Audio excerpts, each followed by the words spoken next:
पत्रकार श्रेष्ठ पक्राउपछि पत्रकार महासङ्घको आपत्ति, तत्काल बिना शर्त रिहा गर्न माग। 40 वर्षदेखि उठ्न नसकेको उद्योगको बस्यौदा धमाधम असुल गर्दै।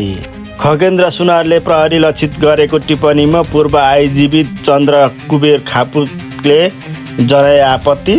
सांसद खगेन्द्र सुनारको अराजक शैली देखियो, आइजिपी दानबहादुरमाथि उठ्यो चौतर्फी प्रश्न। देउवाको स्वागतमा शीर्ष नेतादेखि कार्यकर्तासम्मको एयरपोर्टले थेगी नसक्नु भिड। अन्ततः 6 महिनापछि शेरबहादुर देउवा स्वदेश फर्किएका छन्। मन्त्री गौरी यादवको संसदकै अगाडि भनिन्, ग्यासमा अनियमितता भएको लागे छानबिन गर्नुस्। देउ आउने भएपछि विमानस्थलमा सुरक्षा कडाई, सुरक्षा निकाय हाई अलर्टमा। डिएसपी हेमकेसीले प्रहरी भने के हो भन्दै पढाए सबैले पाठ। शेरबहादुर देउवा र 6 महिनापछि नेपाल फर्किँदा एयरपोर्टमा देखियो नेतादेखि कार्यकर्ताको भरमभर भिड। पत्रकार किशोर श्रेष्ठलाई तुरुन्त छाड्न भन्दै प्रहरी परिषद घेर्न पुगे पत्रकार महासङ्घका टिमहरू। रोल्पामा पहिरोमा परेर 10 जना बेपत्ता। प्रहरीको संयुक्त टोली र स्थानीय बासिन्दाद्वारा खोजी कार्य तीव्र। सिंहदरबारभित्रै ढिला सुस्ती। केपी ओली प्रधानमन्त्री हुँदा शिलान्यास गरेको संसद भवन 7 वर्षसम्म पनि बनेन। नाइमा नेपाल मोबिलिटी एक्सपोले 2026मा मोटरसाइकल र साना विद्युतीय गाडीमा आकर्षक उपहार दिने घोषणा। सुदूरपश्चिमका मुख्यमन्त्री कमल बहादुर शाहद्वारा आज राजीनामा दिने तयारीमा। प्रधानमन्त्री बालेनको एक्सनपछि विदेशबाटै भोट हाल्न मिल्ने गरी निर्वाचन आयोगले थाल्यो काम सुरु। खगेन्द्र सुनारको शैलीमाथि रमेश खरेलको प्रश्न, जनप्रतिनिधिको मर्यादामा कहाँ गयो। आज राष्ट्रिय सभाको बैठक सहित विभिन्न 5वटा संसदीय समितिको बैठक बस्दै। शेरबहादुर देउवालाई स्वागत गर्न उत्रिएको जनसागर हात हल्लाउँदै यसरी निस्किए। शेरबहादुर देउवा शेर भन्दै एयरपोर्टमै लाग्यो नारा। आई लभ युको नारा सडकमै घन्कियो। पत्रकार किशोर श्रेष्ठलाई वकिल र परिवारसँग भेट्न समेत रोक लगाइयो। शेरबहादुर देउवा नेपाल आउँदा थामी नसक्नुको भिड। हजारौँ कार्यकर्ता उत्रिए सडकमै, भयो सबरी सावानको जाम। पत्रकार किशोर श्रेष्ठलाई तुरुन्त छाड्न भन्दै प्रहरीको परिषद घेर्न पुगे पत्रकार सङ्घका साथीहरूले। एनसिएलको प्रतिवेदन बाहिर ल्याउने सरकारलाई कम्पनीको कर चेतावनी। ओलीको निवासमा ढलेका जगन्नाथ अस्पतालबाट डिस्चार्ज, तत्काल राजनीतिक गतिविधिमा नफर्किने।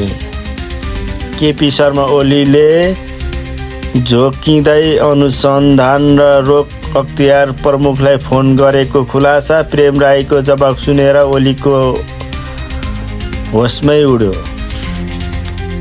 मन्त्री गौरी यादवको निर्देशनमा रेडिसन होटेलमा छापा। 184 सिलिन्डर ग्यास लुकाएर राखेको भेटियो। रोल्पामा पहिरो अपडेट, मृत्यु हुनेको सङ्ख्या 7 पुग्यो। 5 जना अझै बेपत्ता, खोजी कार्य तीव्र। प्रहरी कार्यालय र हिरासतमा अनिवार्य सिसिटिभीको माग गर्दै सर्वोच्चमा रिट। ऋषि धमलालले किशोर श्रेष्ठ समाचार लेखेकै भरमा राज्यले समाएर गलत गर्यो भन्दै गजरिए।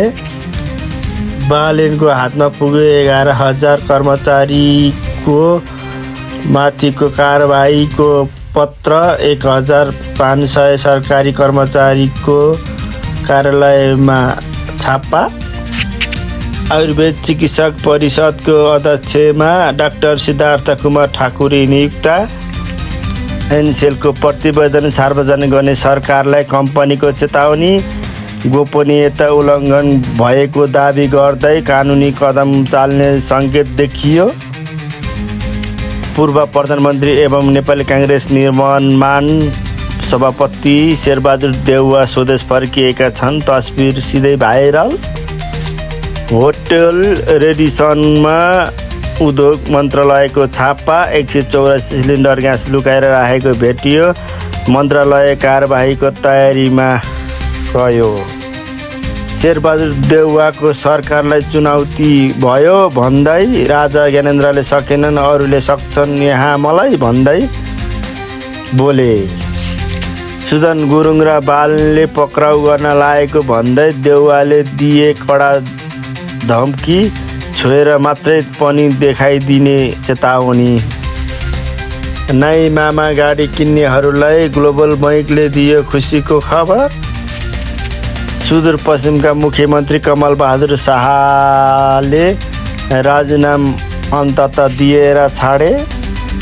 प्रधानमन्त्री बालनले पठाएको गोप्य सन्देशले मोदी नै चकित। भारतलाई झड्का, 1 वर्षसम्म भ्रमण नगर्ने अडान। नेपाली काङ्ग्रेसमा 2 सभापति लेखिएको बोर्ड। चुनदेवीमा देउवा, सानेपामा गगन। पत्रकार किशोर श्रेष्ठलाई म्याद थपका लागि सरकारी वकिलको कार्यालय लगिँदै आज।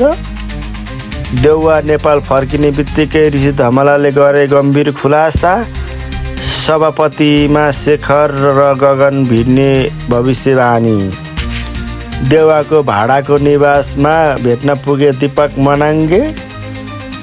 रोल्पामा पहिरोमा परी 7 जनाको मृत्यु, 5 जना अझै बेपत्ता। खोजी कार्य तीव्र, राष्ट्रपति र सरकारको ध्यानाकर्षण। पूर्व प्रधानमन्त्री शेरबहादुर देउवाको स्वागतमा समर्थकको यति धेरै भिड। शेरबहादुर देउवा काठमाडौँ आइपुगेका छन्। उनलाई नेपाली काङ्ग्रेस स्थापन समूहका नेता कार्यकर्ताले त्रिभुवन अन्तर्राष्ट्रिय विमानमा भव्य स्वागत गरेका छन्।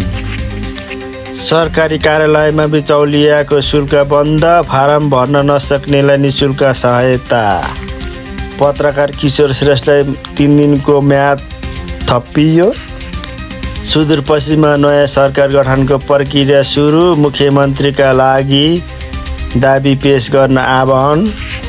माइतीघर मण्डपमा पनि रङ्गमञ्च जत्तिकै बनिसक्यो। एक उद्यमी पीडित माइती घरमा आफ्नै शरीरमा पेट्रोल खनाएर आत्मदाह गर्ने प्रयास गरेका थिए। पत्रकार किशोर श्रेष्ठ पक्राउ प्रकरणमा उपसभामुख रूपी कुमारी ठकुरको परेको थियो जाहेरी। थप 4 उजुरी श्रेष्ठ विरुद्धमा।